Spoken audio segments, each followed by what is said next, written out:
and welcome to another episode of the Paperback Possibility Podcast with me, Ashleigh. And me, Alfie. And today we are doing a little bit of a special episode because we are going to be discussing the books that we have read this year so far in 2024. This is the June episode, so we have a fair few books to go. I haven't actually spoken to you about how many books you've read, and it's not really about how many, it's about the quality of the books, or the lack of quality, because we're gonna really get into it and we're gonna talk about it now. Yeah. Thank you so much, everyone, for tuning in today. And if you have been a viewer of the podcast or a listener of the podcast before, thank you so much. If you do find that you want to share the podcast with friends, it would really help us out, so please consider doing that. And without further ado, let's get into this month's episode of the Paperback Possibility Podcast. Would you like to start us off, Alfie? So I have read... Mostly the only things I've read are the things we've read on the podcast, and I can't even remember what they are at the moment. But I have branched out the last couple months. The two that really stand out to me... Well, I've read 3 books really in the last month, which has been really nice. It's been nice to get away from like the podcast just for a month, just to like get my own reading done. So I've read 3 books in the last month. One of those was an audiobook, which was really good, and those are the 3 that I really want to talk about this episode. The first one is TikTok sensation, since that seems to be an adjective for a book now, which was called The Housemaid, by... Do you remember who did it? Frida McFadden. Frida McFadden. That was really good thriller. It has some content warnings in it, particularly for like abuse, particularly emotional abuse within a relationship. But ultimately, it's a very good thriller that kept me guessing like basically all the way to the end. It has 2 central characters, but I don't really want to get into too much of the story because the less you know about the story, the better. Ultimately, the concept of the plot is a housemaid gets hired on at this family's house, and she's just got out of prison. Yeah, she needs a job and she gets it with this family, and she can't really leave this job because she's just got out of prison, and she doesn't, and not having a job breaks her parole, so she needs to keep the job. But the problem is that the woman who hires her, the kind of matriarch of the family, is this horrible, angry, messy, very difficult to work with, constantly has mood swings person.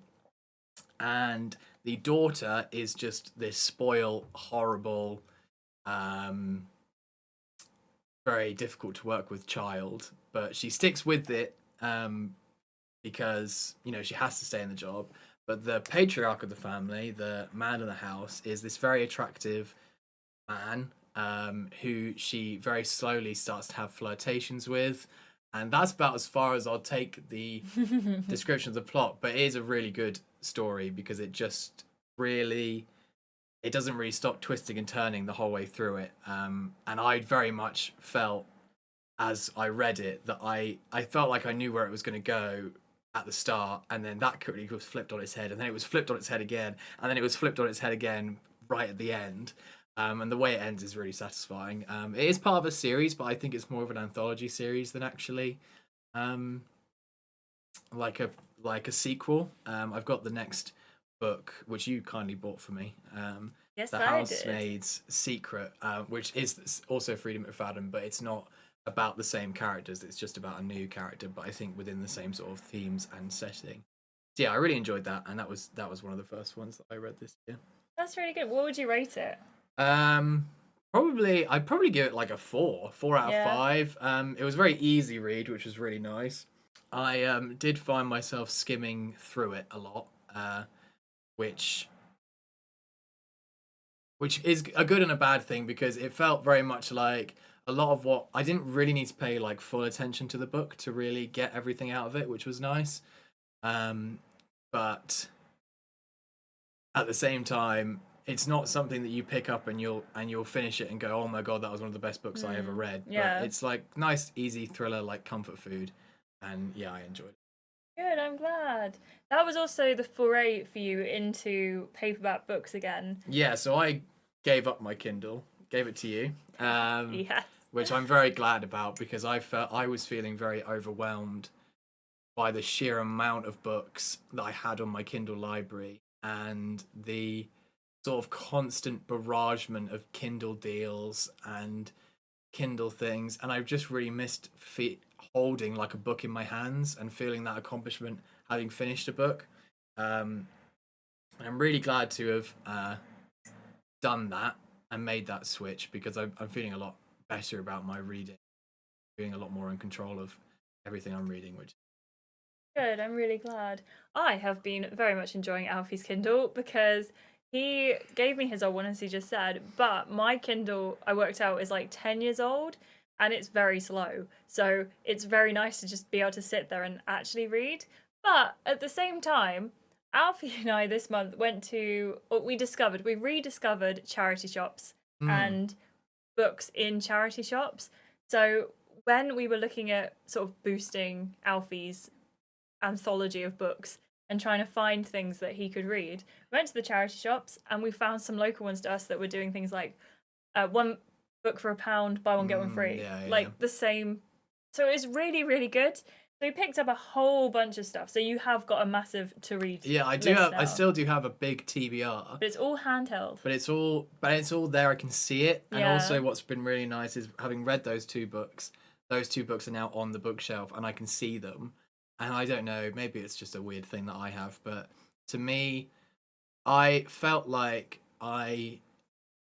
reading on Kindle was really just killing me a little bit, and just like I was losing my love for reading. And I think the problem was it was very quickly becoming, I wasn't reading to read books, I was reading to complete books, and I was really struggling with that. But now I've got the books in my hand, and each book has been like specifically purchased and exists in the real world, and I can hold it. It feels much more like I can just enjoy those books for like what they are. You know? Yeah, absolutely. I am really glad that you got into the Frida McFadden book because we found it on Vinted. Yes, we did. Yeah, and we bought a bunch. I wanted Vinted is a great place to buy books. It really is. We were looking at books on Vinted because I wanted to buy the Pumpkin Spice Cafe as a paperback book because I really enjoyed the Kindle version, and I barely ever do this, but I really felt like it was time for me to have the Pumpkin Spice Cafe, and ended up buying a load of thrillers for Alfie, which included The Handmaid. Yeah, The Handmaid. I started off the year strong with some books. I've also started a Goodreads account, so I can keep intact what I read. The first book I read this year was Hybrids by David Thorpe. It was a book I read when I was younger, and I remember forgetting about it and having to do that whole massive like look online deep dive trying to find out what the book was. The whole idea of the book is that some humans mutate into their technology counterparts. So if you use a mobile phone a lot, you're likely that your hand might mutate into a mobile phone, for example, but it can never be updated because it's, part of your body. And I found that book and I was really, really happy about it. Finally got around to reading it this year. However, unfortunately, I didn't enjoy it as much as I remembered enjoying it, so I gave that a 3 stars out of 5.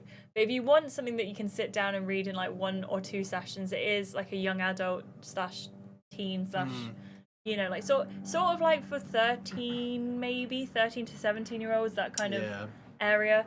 I thought that was a really good vibe. The books that I've just finished reading. Do you remember was it last month? Yeah, maybe the worst book I've ever read. We started reading A Deadly Education, finished it for the podcast, and there was definitely a little bit of hesitation from me to continue that book. But when I got to the end of it, I said to you in the podcast as well, I really want to continue reading it. I really want to see where it goes. So I picked up the second one, which Mike very kindly gifted to me. So thank you very much, Mike. And I really liked it at the end. So I continued reading the third one. The problem with that series is, and I could go on about it for ages, I would never recommend the Scholar series to any single person. However, if you start it and you get even remotely invested in the characters, I think it's so good to end it. And I really like the way the story turned out. I saw it coming, and I could really predict that last book. But the second one had the same problem that the first one did, which was it took a little while to get into it.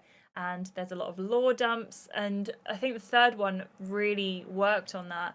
Also, one of my biggest problems with it, and I don't know if I said this in the podcast or I worked it out later, but the author uses a lot of English and Welsh slang, but it feels very American. The book feels very American. So that means that all of the sort of like idiosyncrasies of British speech felt slightly out of place. And I think it jarred me every single time I got to any of these things. The third book, I feel like if they didn't have a different editor, at that point the book series had been out for 2 years because it was one a year. And I really feel like someone stepped up their game and actually put the swear words and things that were English in the right places, or Welsh. And I really preferred the third book. And I think I feel very good for having finished the trilogy. And I also feel very good for having finished reading a trilogy. Considering last year I read, I think, 12 or 13 books. I think it was 12. Having not read a single book for 10 years or so. Now, this year, I've already read 14 books, including the podcast books, so 14 books in total. I'm really proud of myself for that. And just as a reminder, the books we've read this year, we started off with Quality Land, but we technically read that at the end of last year. Yeah. We've got The Whistling by Rebecca Netley, A Deadly Education by Naomi Novik. We had Legends and Lattes by Travis Baldry. Yeah, that was very good. What else did we have? I feel like I'm missing one. Beach Read. Oh, Beach Read by Emily Henry. I think that must be it. Yeah, I think that is it. All very, very good books. I actually rated Beach Read at 5 out of 5 stars because of that cozy, warm feeling. So I'm really happy about that. And one book that we read together over audio was The Graveyard Book. Yeah, that was by very Neil good. Gaiman. Yeah, I really liked that book. It was just very good. Just a very cozy young adult story, coming of age story. About a boy who grows up in a graveyard and all of his friends are ghosts. And Neil Gaiman has such a way of reading his own writing that is just so enticing. He's just as good a speaker as he is a writer. And all of the words that he uses, you can really tell when he reads them, sort of how they're supposed to be read. You feel everything. Like, his reading it, I feel like, is one thing. Hearing him talk and say it and read it out loud, it just elevates the whole series. Absolutely. And it's a great, like, multi-story story. One of my favorite things one of my favorite things in particularly in fantasy literature is how books can have like an overarching plot, but you don't really know what the overarching plot is, like, kind of until the end, because each smaller story kind of builds into this larger plot, which ultimately like comes to a conclusion at the end. It's Neil Gaiman on top form, like as he always is. So, yeah, nothing to hate about that book. That's an absolute 5-star book from me. I rated it 5 stars as well. I thought that was so good. It was, I think, also the experience, because we listened to it on longer car trips, so we have that nostalgia now of like the two of us sitting there listening to the book. Yeah, and I really liked it. And as you say, they were sort of, I think there were maybe 7 or 8 chapters. I don't know how many chapters there were, but each chapter was significantly long and did have a self-contained story to it, which was just really nice. And they were broken up in the audiobook by Dance Macabre. So we just had those classical pieces of music in between. And they were really long as well. Yeah, ridiculous. Like they really were like long pieces of music. A minute and a half, 2 minutes. But it was very interesting, and I did like that experience. Me too. I think out of the podcast books, Beach Read aside, because that was a sort of like a special. Yeah. I think that Legends and Lattes is, I think it's one of my favourite books I've read this year, full stop. Legends and Lattes is one of my favourite books I've ever read in my life. Yeah, I think. So good. I rated it 4 stars. I think you might have done also during the podcast. Yeah, I think I did. I think it's just so cozy. Legends and Lattes by Travis Baldry. I highly recommend picking that one up if you haven't already. Mm-hmm. I decided that I was going to go into... I think we went into Waterstones. Yeah. And there was a book that I picked up, and I really like sort of like situational romance books. So I like it when it's 2 people in a place, not like a forced proximity kind of thing, kind of loosely that, I suppose. That's one of the more tropes. Of a happenstance. Yeah, more of a happenstance. And one of the books that I picked up and read was called Beach Rivals, and I was like, oh, another beach book. But it's by Georgie Tilney, I think is her name. It looks like an Emily Henry book. It's very similar to the covers. of the UK Emily Henry books. I picked it up, and it's about two people, a man and a woman, who go to Bali to run a bookstore together. The bookstore owner in Bali has basically hired these two people to go and run these bookstores. And it's up to them to sort of bring it back to life, breathe life into it. And it's just a really cozy, warm story. And you can just imagine being there on the beach, and it's nice. I wouldn't say the only criticism I had of this book, which is not the whole reason it was 4 stars, I rated it, because it's not quite brilliant. Like, it's not quite 5 stars. It's very run-of-the-mill romance, like one thing to another thing to another thing. Nothing's unexpected. No. But it is very good and very cozy, especially if you like that genre. But the thing that I didn't love about it is called Beach Rivals. But the 2 lead characters, who are supposed to be the beach rivals, never really had a rivalry. They just sort of didn't like each other.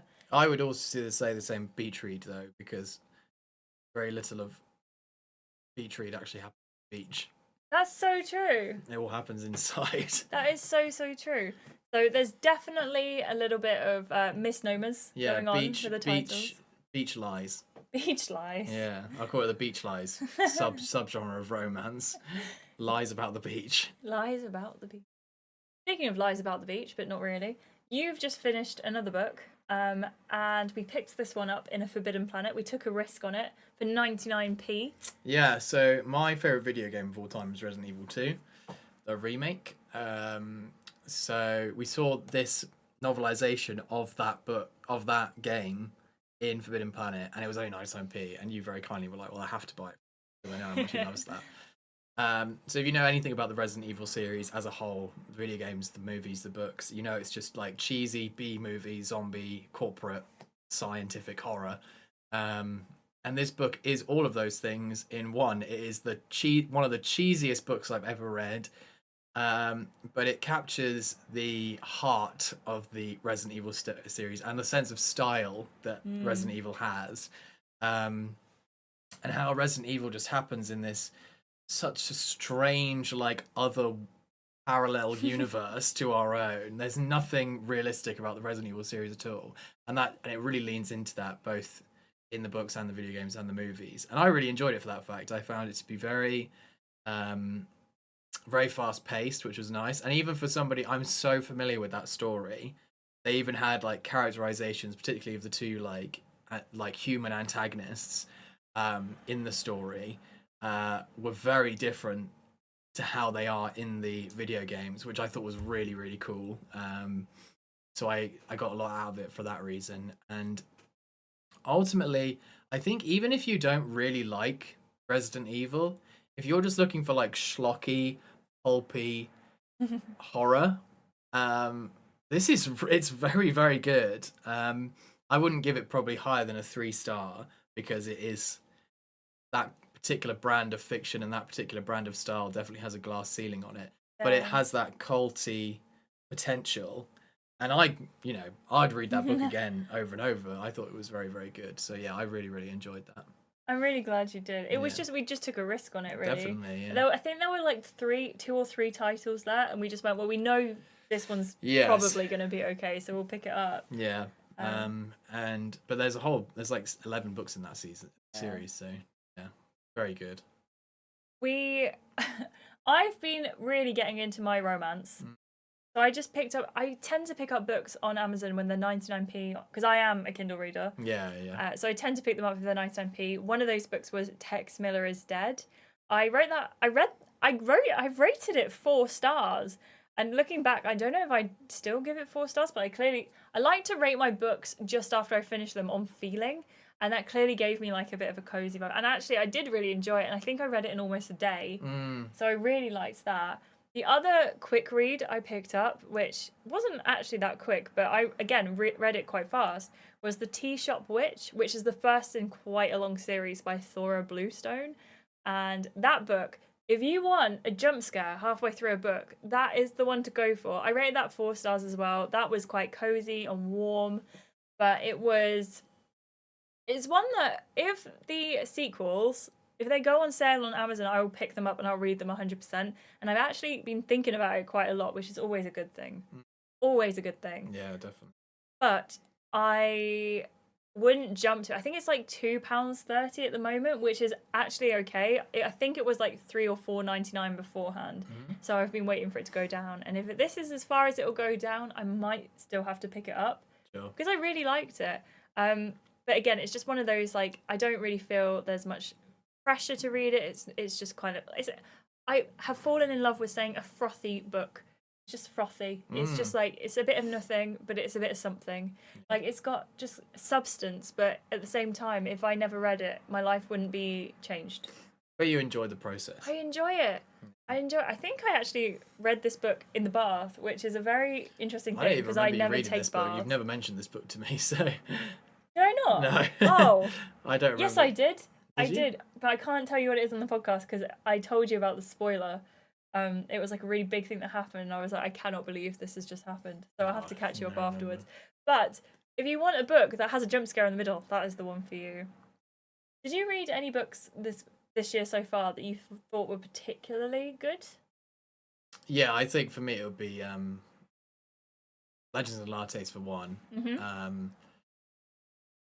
Graveyard Book, definitely. That would probably be it in terms of like the books that I thought were like very, very good. I feel bad about Handmaid, but Handmaid is so specific. Yeah. And like you'd pick that book up in an airport, you know?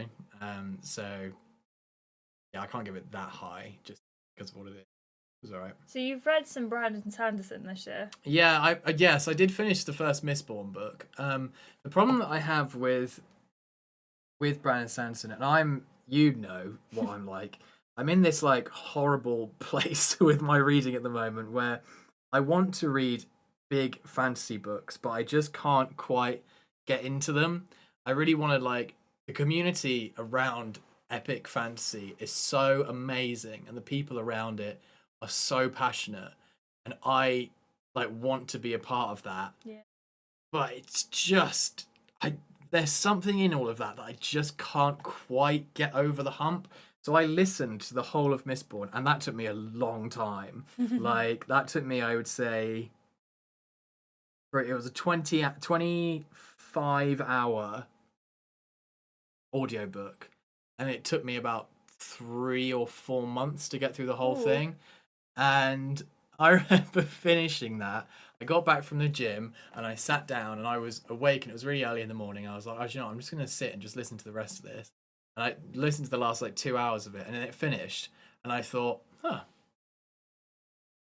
that's the end of that then. And I literally until you just said Brandon Sanderson, that book hadn't even come into my mind that I'd finished it. And so I don't know. It's hard. I'm in a spot about reading because every time I go away from fantasy, I think, well, maybe this will be the one that gets me into it. Maybe this will be the thing. But none of them have so far. And I'm currently reading Prince of Thorns, which is a fantasy series. I can't remember the author, but Mark Lawrence. Thank you. Which is dark fantasy. Honestly, if this doesn't do it, none of them will, and I will just sell the rest of my fantasy books and just be like, this is not my cup of tea, because it is stopping me reading a lot of other things. So yeah, so the thing with Sanderson is he is incredible at what he does, but I don't know if that particular thing is. But you know, I haven't given up on it yet. I'm still trying.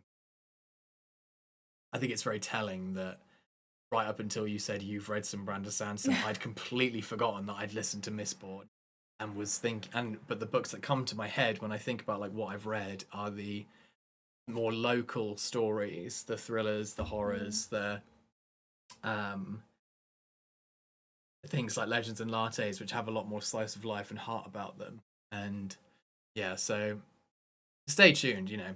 In 6 months, you might come back to this podcast and I've been like, yeah, I've read the whole of the Stormlight Archive and I'm caught up on Game of Thrones. And I'll be like, I love this. But we'll have to see. One of the best books I read this year was a book that we were going to read on the podcast, but we opted for something else instead. It might have been Deadly Education. We went over this book. And that was A Short Stay in Hell. It's about 170 pages or something like that. And it's so very good, and I would highly recommend to everyone who wants to read anything, if you want a book to get you back into reading, pick up A Short Stay in Hell by Stephen L. Peck. Mhm. It's so good. I can't quite tell you how good it is, but I rated it 5 stars straight off the bat. I think that's probably the strongest 5-star I've read this year. Mhm. What happens is, to just sort of like lightly scrape the surface of the book, when you die, you go to hell, but all of the hells that you go to are like a personal hell for you and other people who'd fit into that category. So for the main character and similar people to him, he was like a big bookie person. You can't say a big bookie, that's a gambler, isn't it? It's someone who was like big into books. Our main character was a book lover, and he goes to this library, and you're not allowed to escape from this hell, because you can escape, they give you a chance, you can escape, until you find the book that is written with your life story in perfect English. Mhm. Now, that seems like it could be quite easy, Yeah. but this library is flaws and flaws and flaws and Infinite, I flaws. would imagine. You don't age. Yeah. When you go into this place, you are the age that you are when you're like sort of in your peak physical form. So I think our main character is like in his 20s in this book, and he tries to find these books, and there's like, they've been searching. There are other people here in this hell who have been searching for years and years and years and years before him, like hundreds of years. And the only kind of word that we found in a book is literally a single word. Everything else is jumbled text. Yeah. So this is like how impossible this situation is. And our main character goes through so many different things, like falling in love and having relationships with other characters, whether they're good or bad. And it's just like this whole massive journey that is one of the only novellas that I've ever read that I wish it was longer, or I want there to be a part 2. But I'm also very happy to keep guessing. In some ways, I kind of feel like it's my personal hell to not know what's happening. what happens next. So please read that if you haven't already. I know Mike's read it. If you have read it as well, please let us know in the comments of the podcast on YouTube or Spotify. But I really highly recommend that, and I think you're going to really like that too. Yeah, when I get around to it. We also have had... I've had a bit of a childhood renaissance. Yes. I've wanted to read some of my books from my childhood, and that kind of started with hybrids, but I've also started reading through a series of unfortunate events. I've read the first 2. I read each of them. You read the second one in like an hour yesterday. Yeah, I sat down and I read The Reptile Room, which is the second one. I think it took me about an hour and a quarter. So they're very quick books to go through. When I was younger, I remember reading them over and over and over again. So I probably am not needing to take in as much information because it's all there anyway. Yeah. But I really enjoyed that. And I similarly read A Bad Beginning in one sitting. So I highly recommend those if you just want something to dive into and follow the story. I will say, from what I remember of the TV show, they're very close to the TV show and the movie as well. The movie's a bit weird because there are 13 books in this series, and the movie's the first 3 with Jim Carrey. I think it's brilliantly done, but obviously there was a need to redo it, and the series with Neil Patrick Harris is each episode or each story is like a 2-part episode. They're very good. They are very good. They are wonderful books. They are a wonderful TV show, wonderful film. Highly recommend if you haven't already and you'd like to get into that. I also then, after that, I read The Recruit, which is part of the Cherub series, and I really liked that. I think I picked that up for 99p, and I was like, okay, blast from the past, time to get into that and see what it's all about. And I really liked it the second time round as well. I've got the... Annoyingly, I don't know why this annoys me so much, I then bought the 3rd and 4th book in the series because they went to 99p as well. And then the second one is still at like $2.99, but the trilogy, the first 3, went on sale for 99p on the Kindle store. So I've ended up getting 1, 1, 2, 3, 3, 4. Right. Which is fine. It's not a problem. It just annoys me that on Kindle I have to skip to the bit where it's like number 2, like right in the middle, read that, and then I can either read through to 3. I don't really like box set books on Kindle. They make me feel like I haven't really finished the book because I am someone who likes to look at the percentage. Yes. which is definitely which a is big one problem. of the things that I hated about my Kindle. Your Kindle is annoying, actually, because when you've got Alfie's Kindle, or now my Kindle, it says, I don't know if this is a thing for everyone, I think it's the 2022 model, but it says what percentage you're on, which I love, but it also says the page number, and you can't seem to have one without the One other. or the other, yeah. And I don't like seeing the page number. I don't know why. It makes me so much more aware of, like, Yeah, you have to have the fact I'm you have reading. to have the page number, or how long you've got left in the chapter, Yeah, or and I how hate long you've that. got left in the book. How does it know? It doesn't. It's a lie. Especially because I will be reading on my Kindle and then I'll put it down without turning it off, and then you'll talk to me about something for like 10 minutes, and then it's and then like I'll go you've back got to it. 70 hours left in this Yeah, book. exactly. So I don't love that about the Kindles, but I do love reading some of these books from my childhood all over again. I'm currently reading Eve of Man by Giovanna Fletcher and Tom Fletcher, which is something I think it escaped me because I think it came out in like 2008, 2009, something like that. And I read Billy and Me by Giovanna Fletcher when I was younger, but this one has always sort of like been where I wasn't really reading anymore. Yeah. And I'm really enjoying it so far, but I'm only about 4 chapters in. And the premise of that is we are in a dystopian world where the last woman was born 50 years ago. And all of the women, that's like everyone else who's been born, have been men. I actually spoke about this in my stream today, and someone pointed out that there was a book called Why the Last Man. It was like a comic book series, and it seems to be the reversed. So there was just women and then one man. And I don't know whether it was inspired by it or just sort of like two ideas that were happening at the same time. Yeah. But I'm really excited to see where the story goes. I think there's like a trilogy, but I don't really know. What about you? What else have you read this year? The last one that I wanted to talk about was I listened to Dr. Jekyll and Mr. Hyde, which is one of my favourite stories of all time. It is, you could argue, it's like the birth of British Gothic horror. Particularly, well, it's probably not the birth, but like it's in that first wave of Gothic horror that came out of the Victorian times, and it is such an incredible story, especially for that time.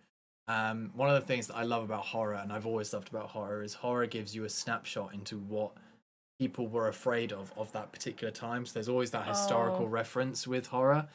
And Dr. Jekyll and Mr. Hyde, if you haven't read it, what are you doing? This is a classic. I haven't read it. Yeah, you should though. It's very, very good. But I understand like a lot of people, skip over the classics. But for an audiobook that was only about 2.5 hours long, that I listened to in a day, I think the novel is only like 102 pages. It is just fabulous. It is written with such style and such, I don't know, flamboyance almost, and drama, and the way that certain things are described by today's standards, certain horrific things that are talked about in that book are so, like, it's so plain and just not frightening at all. But if you think about it from in the context of a Victorian reader who's never really come across anything like this before, you can only imagine like how terrifying it was, like the description of a man's face, like literally turning into another man's face in front of them, and like his hands growing and the hair like coming out of the back of his hands. It's so good. And I don't know, I'll always love Dr. Jekyll and Mr. Hyde. I think because it is such an inspiration to so much horror that came after it, particularly like with regards to body horror and like psychological horror. It had so much to offer back then. And I think a lot of people tend to disregard it because it's often a book that you learn about in school. And so people kind of experience it at school and they're like, oh, I don't ever want to go back to that because I hated school and all that stuff, which I totally get. But I think if you're like a literary historian, or you're interested in the history of literature, particularly British literature and particularly horror literature, there's so much to be got out of reading and rereading Dr. Jekyll and Mr. Hyde. A Strange Case of Dr. Jekyll and Mr. Hyde, as the full title is. And its companion novel as well. It's not really a companion novel, like it's not officially the companion novel, but the Picture of Dorian Gray, like the themes of those two books are like basically the exact same, and they both tell a wonderful story about what it was like to be a gentleman in the Victorian times and how much of yourself you had to repress in public and how you had to appear, but how like deep down all of these horrible things that come with being a human, all the temptation and all the vice, it's still there. And what happens if you take away the mask and you take away the if you not take away the mask, in the case of Dr. Jekyll and Mr. Hyde you give them a mask, but in Dorian and Gray it's a bit different. But if you take away the consequence of what can happen if you do indulge that side of yourself as a human, what then becomes of you? And it's just fascinating. It's so good.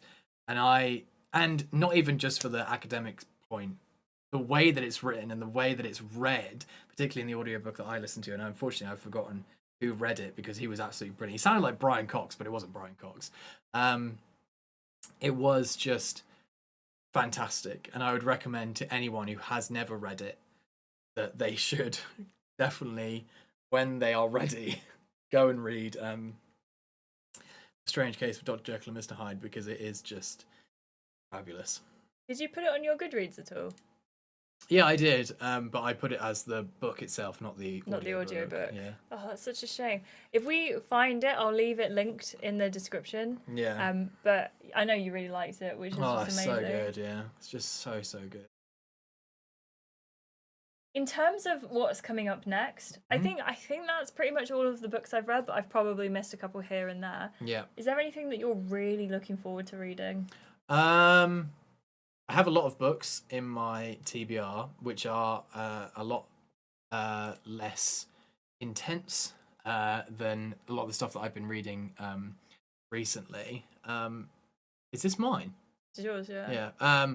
So, The Way of All Flesh, which you bought me, I'm very excited for because that is right up my alley. I think I do fall into a trap. I think I trap myself, and I see the cover for a historical novel, or I see the cover for a fantasy novel, and I pick it up immediately because I'm like, oh yeah, that's the thing that I keep telling myself that I should be reading. But really, the things that I'm most excited for are Old Evils. I'm really excited for. That looks like a really good detective story. Lost Girls looks really good. And there's this other book, which I will find. I've been talking to you about for ages. It's this book that I started on audio, and it was on Kindle Unlimited about a year and a half ago, maybe a little bit longer. And I cannot remember for the life of me what it's called or who the author is, but I didn't finish the audiobook, and I cannot stop thinking about it, and I'm so desperate to remember or figure out what happened. It starts off with this woman who has basically changed her identity and gone to live on a ranch in maybe Canada or maybe just like New Hampshire or Montana or something in North America to run away from a stalker. And this particular stalker has just gotten out of prison. He's looking for her again. And this, on the ranch, the patriarch of that particular family is on his deathbed, and his children come to the ranch to basically sort out his affairs and like what's going to happen. And she's there, and that's, so you've got the one plot of the succession sort of side of it, and then you've got this other plot of this stalker coming to get this woman. And I don't know what the story's called. I've googled it, I've done everything I can to try and find it, and I can't find it anywhere. So if you do know what that is, please tell me, because I'm desperate to go back and read the rest of that. Yeah, apart from that, mostly what I'm just looking forward to is just reading all these little unknown books that are like that you get in charity shops. These little things that no one's heard of. No, they aren't high stakes. They're just little books that of writers who are just out there in the world. Hope or have been out there in the world, but they've written these books that nobody's ever talked about. But I get to read them, so I like that aspect of it. What about you? Me, I've got loads of stuff. The way I use my Goodreads as well is I've added all of my Kindle books onto it. Yeah. So that I can be like, right, here's everything that I am reading at the moment. Is my Goodreads linked with my Kindle? I don't think so. It's It looks like mine, it is. But... So my want to read list is like 271 pages or something like that. Sorry, 271 books or something like that. One thing that is really on my list that I want to read is Vampirates, which is another book I loved, series I loved growing up as a child. So I really want to get back into that. I think that the Vampire series was my ultimate favourite, and they made it into a stage musical, which I did not know about until it had already happened. And that was when I was an adult, so that's not great. I really want to reread Blind Faith by Ben Elton, which has always been my favourite book, and I just want to make sure it is still my favourite book. But there's also like a couple of bits that I've picked up recently. Ghost Wall by Sarah Moss. I want to read that. I saw that in a charity shop and it looks really interesting. And I did flick through it after I came home and realised it's one of those books that doesn't have speech marks. And I don't know if I'm going to be able to finish it, but it's only short. So hopefully I'll be able to get through it. I really want to read The Fifth Wave. I picked that up as well by Rick Yancey. And I think that's going to be a really good one. I'm hoping so. I do have a playlist. A playlist? I have a shelf on my Goodreads where it's the things that I do want to read next. I really want to read Yellowface by R.F. Kuang. Yeah. Kuang? I don't know how to say their name. I think you've got a couple of their books. So I've got her Poppy War series, which is another fantasy series. I've got that, and then she also did Babel, which is a lot of people talking about. So yeah, that sounds like I do want to read those. Sarah Goodwin wrote Stranded, which was my favorite book of last year, and there's another book that I've bought called The Resort, which I need to read. I hope it's just as good as Stranded, if not better. There's a book called Nowhere to Land, which we pitched on the podcast, I think. And if we didn't, we did. Yeah, we did pitch that. I remember. That was the one about it's all taking place in a plane that they can't land, and it just sounds like a very interesting experience. I really hope to find even more books that are situational romance books as well. I have one called Love Me Do by Lindsay Kelk that I bought that I am excited to read, but I don't know if I'm going to enjoy it. And Just Haven't Met You Yet by Sophie Cousins, which has a really interesting blurb. Essentially, it's of a woman who she comes across in some way a suitcase. Maybe it's a mixed up suitcase between her and this person, but she goes through the suitcase and realizes this person's her soulmate because they've got like so many interests in common. So I just think that sounds really interesting. But aside from that, I'm going to finish reading Eve of Man and go from there. That is definitely something I'm interested in. I've been recommended a bunch of books as well today on stream. So if you have any recommendations for things you've heard what we like to read, let us know in the comments. That would be amazing. Definitely. And is there anything else you want to say to encourage people who might be willing to pick up a book but don't know quite where to start? Start small. Don't jump in. Don't go hard on the deep dives and the big books. Start with the easy things that you can pick up in Asda or a charity shop. And anyone who tells you don't judge a book by its cover, they're lying. Pick up a cover that looks interesting to you because that's the first thing that you're going to enjoy about it. So pick up a book and just read it, man. Like, it's absolutely fine. I think there's a lot of shame at the moment across social media about genres and what it's like to be a real reader and what you should be reading if you're a real reader. Don't listen to anyone else. Just do what you want and read what you like, because reading in itself is so fun. So. Thank you so much for being here today. We are the Paperback Possibility Podcast, and do you know what that means? We're going to do a possibility paperback thing. At the end of every podcast, Alfie and I take it in turns to show each other 2 books, and we're like, hey, which one of these sounds the best? What do you want to read? And Alfie has come up with 2 books this time round that we're going to have a look at and see if they tickle my fantasy. So what is the first one, Alfie? So the first one is I Am Legend by Richard Matheson. Again, a classic sci-fi horror. The blurb goes, Robert Neville is the last living man on Earth, but he is not alone. Every other man, woman and child on the planet has become a vampire, and they are hungry for Neville's blood. By day, he is the hunter, stalking the undead through the ruins of civilization. By night, he barricades himself in his home and prays for the dawn. How long can one man survive like this?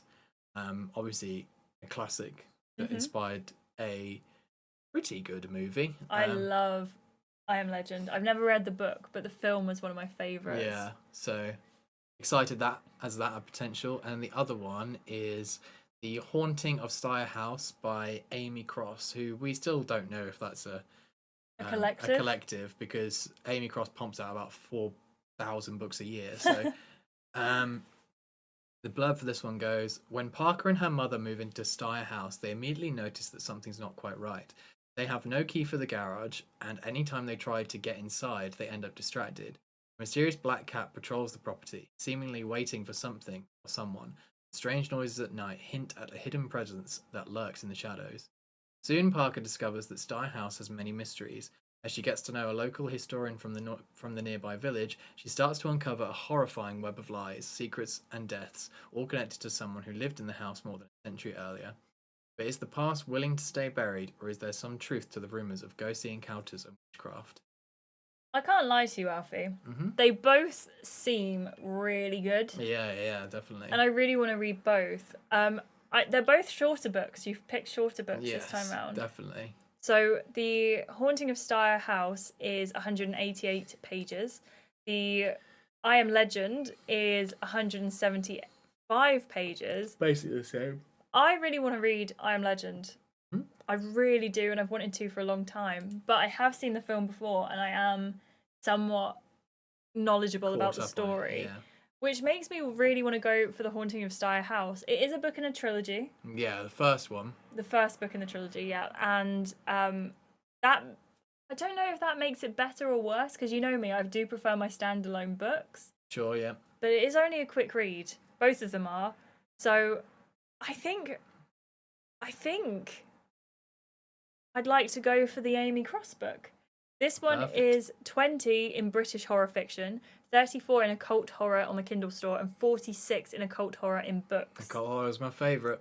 So that's going to be very, very interesting. The Kindle book is currently on sale at 99p, and the paperback is £9.99.